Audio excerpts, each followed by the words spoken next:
We all know that content is king, but having good audio will keep listeners coming back for more. So today on this episode, I'm going to give you 7 tips on how you, as an independent podcaster, can create amazing sounding audio.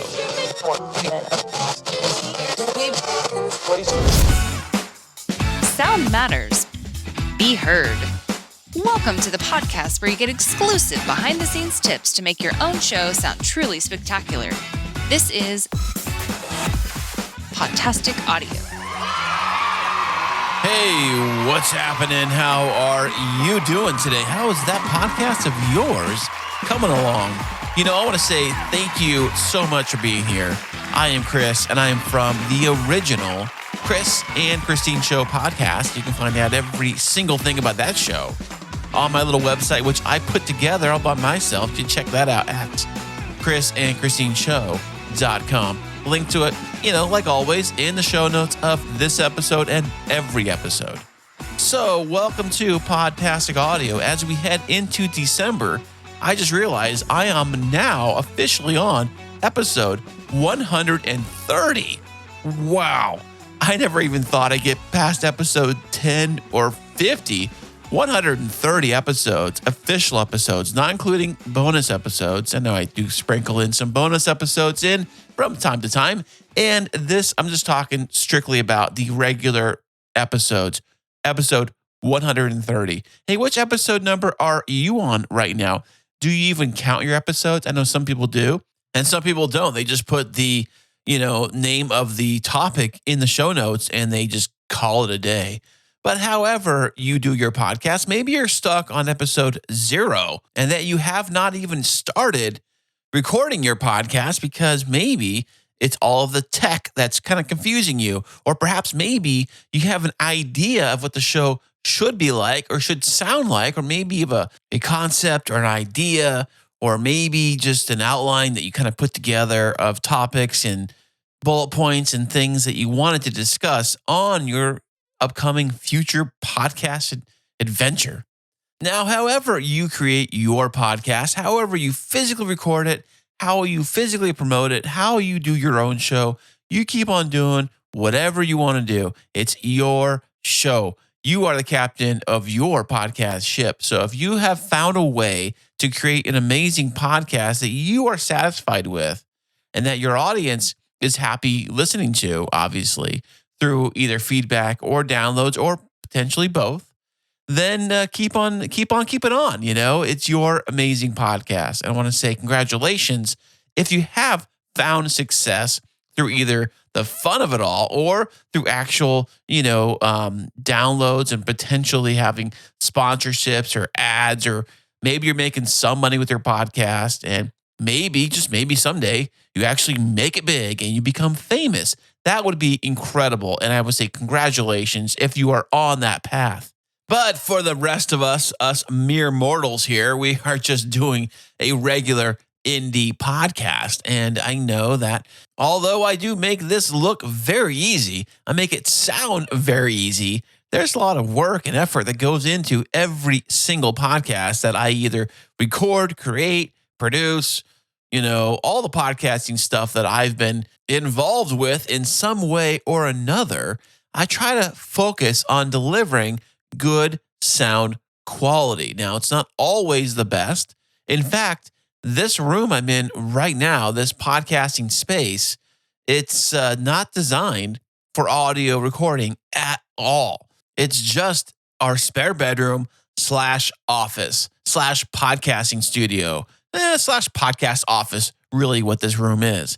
It is not designed at all for audio recording, meaning that it has solid tile floors, solid walls, a solid desk, solid objects in here. It does have a futon that you can make into a couch or a bed. We have it as a guest room, which is what it will be transformed into as soon as I finish recording this podcast episode.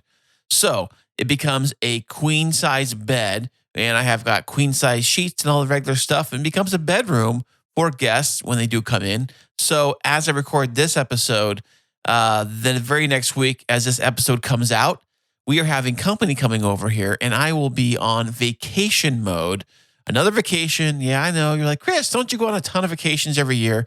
And you'll be right. I go on 4 to 5 vacations every single year. And this happens to be the last vacation of 2023 that I will be taking. So yay for me. But what I'm saying about this room here is that when I do record podcasts in this room, I get to hear the reverb that gets bounced back to the microphone every single time I record a podcast in this room. And there's absolutely nothing I can do about it because this room is the worst place to record an audio podcast. Now, why do I do that? Why do I deal with having reverb on the podcast? Maybe you hear it, maybe you don't hear it. And that's kind of the thing, is that that's one sacrifice that I had to come to grips with on designing this podcast space, because this space here has to be shared as a guest bedroom and as an office. I can't just put all kinds of carpeting and tile panels and all kinds of foam and stuff all over the walls in this room. I cannot blanket out and make it like a full-on sound booth. I just can't do that because it has to be a shared space. Maybe you're in a situation like that too. So when I do hear the podcast that I do record, right here, like I'm doing right now, and I play it back, obviously, I do hear a slight reverb, which is a slight echo sound on my vocal tracks. Now, I do what I can to kind of enhance that and fix it, basically, but it's just one of those things where I just have to be okay with it being the way it is. And I know that when I play my podcast episodes back in my work truck, I don't hear it. When I play the podcast back on my iPhone, I don't hear it. When I play it back on just my laptop speakers by themselves, I don't hear it. When I play it back on the actual external speakers that I have set up for the external sound system that goes with the computer, I don't hear it. I really only hear it when I'm listening to it back with my studio quality headphones like I am right now. But it's one of those things where I was like, yeah, it kind of sucks to have it on the track, but most people don't hear it. I don't really hear it. So it's just one of those things where I had to be okay with it.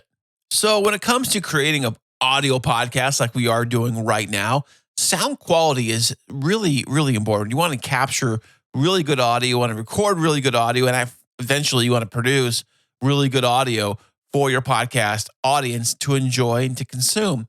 Now, one good reason why audio quality is very important is because in the vast world of so many different shows out there that anybody can choose from, especially shows in your own category, in your own niche, there is plenty of shows to choose from, unless you're so subcategory, say your show is about, I don't know, chameleon breeding or something like that, super niche. How many other shows really are doing that? Really think about it. But most shows have different other shows that are pretty much doing the same type of stuff. I mean, even look at true crime, for example. There's a bunch of different true crime shows out there. And not only that, there's different versions of true crime shows that are out there. So one way to make your show stand apart from all the other shows that are out there is to make your show sound the best it possibly can. The audience is going to pick the show that sounds the best. Content is king. Yes, I do agree with that. Good content will bring them in, but good audio will keep them coming back. So as an indie podcaster, how do we get amazing audio quality for our audio podcast? Today, I've got 7 tips on how you, as an indie podcaster, can get amazing audio for your audio podcast. Now, starting off with number 1. Do you want to guess what number 1 is? Well, it's probably the main tool that all of us audio podcasters use to record anything, and that is a microphone. You see, you want to invest in a good microphone. Now, I've made this mistake of picking out the basic, garbage, cheapest microphones possible, because when you start out, you don't know if you're actually going to enjoy doing the podcast or not enjoy doing the podcast. So you decide to just, dip your toes in it and not jump full in, just get a little bit, just get the basic gear. And some shows don't even get that. They just use whatever laptop microphones they possibly can. A quality microphone is essential for clear and crisp audio. We all want the audio to sound amazing. Microphones like the Samsung Q2U or the Audio-Technica ATR 2100X are popular choices for beginners because these are XLR/USB microphones. They offer better sound quality and preferred by even advanced podcasters like to use these microphones. You can plug them directly into a computer directly, or you can plug them through an interface like I have right now. In fact, I actually gave my client one of these microphones so they can record their podcast with it. Now, he doesn't have a ton of gear. He just has it plugged in right into a regular laptop directly. No extra stuff, just the Samsung Q2U. And here is what he sounds like on their most recent episode. You will need inspections. You will need a carb inspection once next year and twice every year after that. So if you didn't hate the Golden State before, gives you another reason maybe to dislike it strongly. But this is one of the busiest regions for relocation in the country. So it is important that we get this done. And I believe it's a competitive advantage to those who can come in and out of California. So that does sound fairly good. And I did do some enhancing on it, but basically a microphone is what you really need to get good audio. And you pretty much can get a good audio from a Samsung Q2U. Those retail for about $70. So for $70, you can be podcasting, have great sound right out of the box. Now, moving on, if you want to enhance that microphone, moving on to tip number 2, you can use pop filters and windshields. You see, a pop filter reduces plosives like the P and B sounds, and windshields help minimize background noise and wind interference. So, for example, like this microphone, all I have on it is just a pop filter, which is like a big fuzzy thing or a foam thing that goes over the actual microphone. I have one of those on my microphone right here. But other than a big windshield, I do not have a windshield on this microphone. I probably could, and it probably might actually, and I think about it, it might actually take down some of that actual like reverb sound if I put a pop filter on here. I might do that just to see what happens, but I've been doing the show this way with this setup I have, which is a Rode PodMic microphone with the pop filter on top of it, and that's what I've been using, and it works fairly well. I like the look of it. I like the way it sounds. I've got 3 of these microphones, so I can have 3 people in this room, although it does get a little crowded in this small space because this room isn't very big. So, both of these things can be attached to your microphone very easily, and they can improve the sound quality of your show by simply adding a pop filter and a windscreen. Add them both. See what happens. It just might help improve the sound quality of your show. So moving on to tip number 3. Now, that is you want to select the right recording environment. Don't do what I'm doing, which is recording this thing in like the worst sound environment possible to record a podcast. And I know there's sometimes you just got to record where you got to record. It just happens to be the only place in your location that you can set up your podcast studio. And I understand it's not always optimal to, do a podcast in your closet, because the closet is a great place to do a podcast because the clothing actually will absorb like most of the sound, and the sound quality will get sucked up, and there'll be like more of a denser sound. Definitely, absolutely no reverb at all. I think reverb is probably the one killer of most podcasts. One key thing that I have been able to tone down the reverb in this room is because I talk really, really close to the microphone. The closer you get to the microphone, the less reverb you're going to get. Not saying you're going to get rid of all of it, but you're going to get rid of a lot of it because you're talking really close to the microphone. You see, you want to choose a quiet and controlled environment for recording, meaning, obviously you don't want to have the window open and next to a busy street with cars going by honking horns. You would not try to record an audio podcast in the middle of Times Square in New York City. Would you do that? Absolutely not. You want to try to avoid all spaces that have background noise or echo, like this room here, and consider maybe using blankets or pillows or acoustic panels to dampen sound reflections, or AKA the reverb echo sound that you hear. Basically what it is that the audio will leave your mouth, bounce off something solid like the floor, the tile, the room, kind of that echo sound when you go into a big empty room and you say, hello, hello. And then like the echo kind of bounces a little bit like a big cave, kind of like that. You want to try to avoid recording in places like that. So moving on to tip number 4. Now, this was a big one. When it comes to your microphone, you really have to position your microphone correctly. How do you do that? Because I know that the famous Blue Yeti microphone, I've seen it being misused all the time. Or what people do is they will put on their desk like 4 feet from them and be talking because they're on the camera. And they don't want the camera to pick up the microphone. Who wants the microphone in the camera shot, right? So put your microphone out of the shot, which can cause a lot of that echo sound we were just talking about. Experiment with placing your microphone in a optimal position that really works for you. Generally say like maybe a few inches away from your mouth, and slightly off center can reduce plosive sounds and capture your voice effectively. And that's what you really want to do, is all about how you can capture and record your vocals. Means the world of difference when you create an amazing sounding podcast. So moving on to tip number 5. Now, tip number 5 is one thing that most people, at least anybody in podcasting, no matter what kind of microphone they use, no matter how they record their show, using good editing software really comes in handy. That's what tip number 5 is all about. You see, the post-production is essential for refining your podcast sound. Use audio editing software like Audacity or Adobe Audition. I prefer Audacity because it's free and does a lot of cool things for any podcast out there. You can use this to really clean up your background noise, eliminate pauses. That's more of like, if you had to think about something and stood there for like a minute thinking before you said something, you can clean that out. You can really chop that up. And when you come to editing, you can use your editing to really enhance the overall audio quality of the entire podcast show.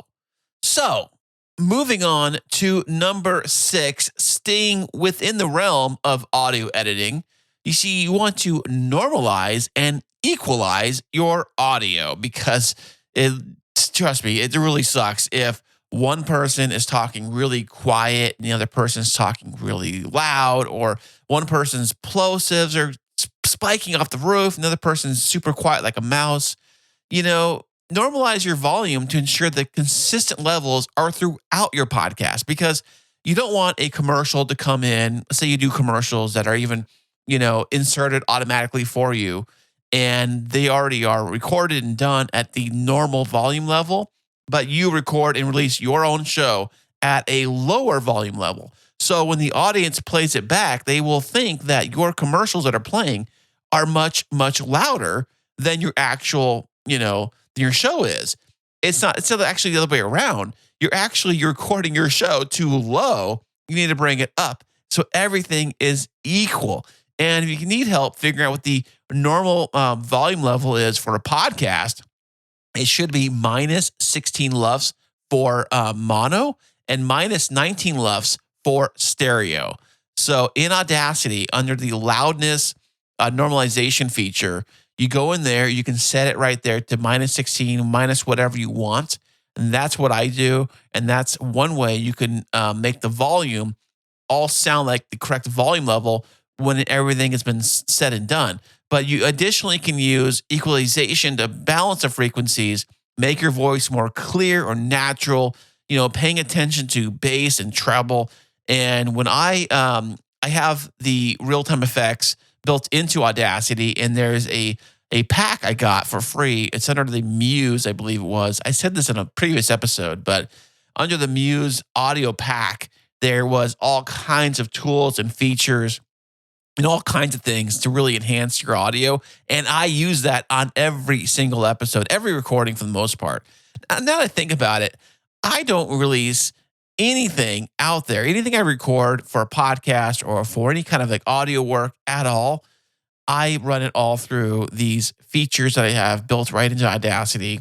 I do some EQ and I do some leveling and I do some loudness adjustments on everything I release before I send it out. I don't think I've ever like just recorded something directly into the microphone through the Rodecaster. Now, I know the Rodecaster does a fantastic job on, EQ and stuff. It's got stuff built into this thing, a lot of effects built right into the Rodecaster. It sounds great right out of the box. I mean, you literally can record directly onto the thing and ship it right out as a podcast without doing any kind of EQ leveling at all. It'll sound great, but I want to take it to the next level. So that's why, even though I do send it through the Rodecaster, I still run all the EQ effects on the audio because I just want it to sound the best I possibly can. I want to deliver the best sounding podcast I possibly can. And they make it so simple. And with this MacBook computer, everything runs really fast. So when I do these effects on there, it doesn't take that long. It takes a little longer to process the file, but it's not all day. And I really can make an amazing sounding podcast by using a little like EQ on your audio. So the very last tip I have, tip number 7, when it comes to creating amazing sounding podcast, we are staying within the editing space, and that is to employ noise reduction techniques. Now, if you've been playing around with Audacity like I have for so many years, you realize there is a noise reduction feature built right into there, and I use it all the time, although it does change the audio a little bit. Noise reduction is fantastic if you have a hum or a buzz or anything that's constantly like you definitely hear it. Like if you had a fan going on in the background or something along that kind of low, it's really good for getting like low, quiet kind of like noise off the recording. It definitely does a very good job with that. So using these noise reduction tools in your audio editing software will eliminate background noise and hum. But be cautious because these tools, like any of these kind of tools, if you overuse them, like I have, it sometimes will make the audio, the actual vocals, sound more tinny kind of sound, it won't sound quite right. It won't sound as natural as it should. And you're like, and one thing that you realize is that sometimes if you go too much with all of these, tools we have today with the noise reduction and all the EQ stuff, you start tweaking things a little too much. Eventually, sometimes your audio may come out the other end like, whoa, it doesn't really even sound like me anymore. It sounds more like a robot or something kind of goofy. It just sounds a little off. So when you do employ some of these tools and features within any software that we have, maybe just do a little bit at a time. A little can go a long way because you want to try it just a little bit here and there and see if you like that sound. Then push it a little further and see if you like it any better or not. That's what I kind of do. I just do a little bit with all these little tools we have built right into Audacity and the real-time effects. I just do like probably maybe 10 to 15% worth on all the different effects I use. I only use maybe like 5 or 6 maybe at the most for each audio track. And even then, I only put it like 15, maybe 20% worth for each one because I don't know what it is with this setup I have, but it seems like it actually, if you crank it above 50%, you really hear a major difference. And I don't want to change it that much to where it starts to sound like something completely different than what actually was recorded. Because I do like the way things get recorded for the most part, aside from the slight echo I have in this room. Other than that, I do like the way things sound coming off the Rodecaster and going right into my recording software directly because I'm recording this going through the Rodecaster. It's going right to Audacity and it's being taped right now. But remember, achieving great sound quality is an iterative process. Regularly listen to your podcast, gather feedback, and make adjustments as needed. Your show is never set in stone. You always can evolve your show. And you can ask your friends, hey, did you like it? What you didn't like about it? What maybe I can work on this or work on that. Consistency in creating sound quality contributes to a more professional and engaging podcast. And that's what you want, is for your listeners to be engaged with your podcast. And they're going to hear you and you're going to sound amazing. And they're going to keep on keeping on and keep on listening to your podcast. Hey, thanks again for listening. I am also on social media. Yeah, check that out. You can find me on Twitter on Podtastic A. And if you go over to the gram, that is the Instagram, you can find me under Podtastic Audio. Very simple. Give me a follow, give me a like, and yeah. So I will catch you on the next episode.